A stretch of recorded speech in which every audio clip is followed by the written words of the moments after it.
great cordiality, and then, till her sister came down, she had to listen to all he had to say of his own happiness, and of Jane's perfections, and in spite of his being a lover, Elizabeth really believed all his expectations of felicity to be rationally founded, because they had for basis the excellent understanding, and super-excellent disposition of Jane, and a general similarity of feeling and taste between her and himself.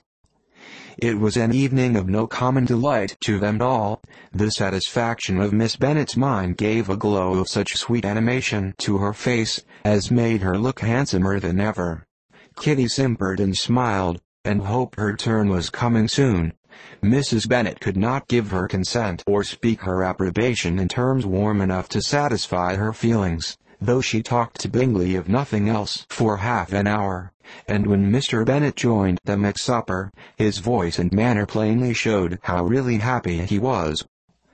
Not a word, however, passed his lips in allusion to it, till their visitor took his leave for the night, but as soon as he was gone, he turned to his daughter, and said, "Jane, I congratulate you. You will be a very happy woman." Jane went to him instantly, kissed him, and thanked him for his goodness. "You are a good girl," he replied, "and I have great pleasure in thinking you will be so happily settled. I have not a doubt of your doing very well together. Your tempers are by no means unlike.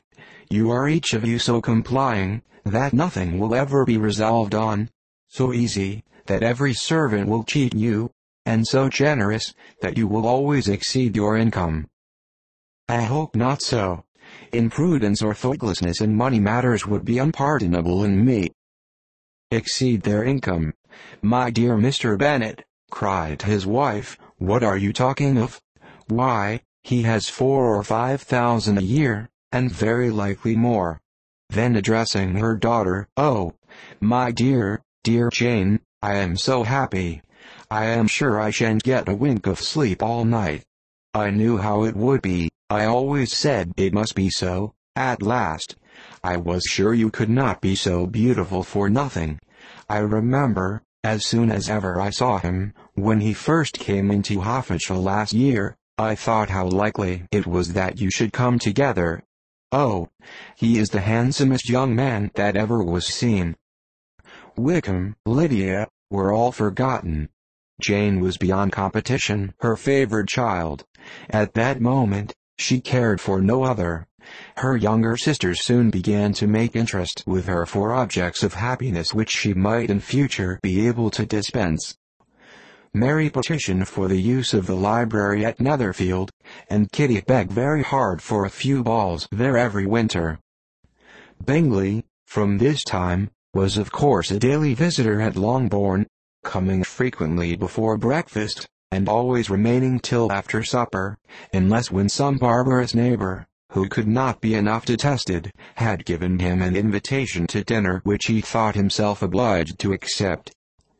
Elizabeth had now but little time for conversation with her sister, for while he was present, Jane had no attention to bestow on anyone else, but she found herself considerably useful to both of them in those hours of separation that must sometimes occur.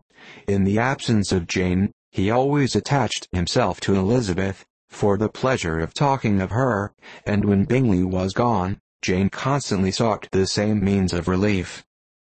"He has made me so happy," said she, one evening, by telling me that he was totally ignorant of my being in town last spring. I had not believed it possible. "I suspected as much," replied Elizabeth. "But how did he account for it?"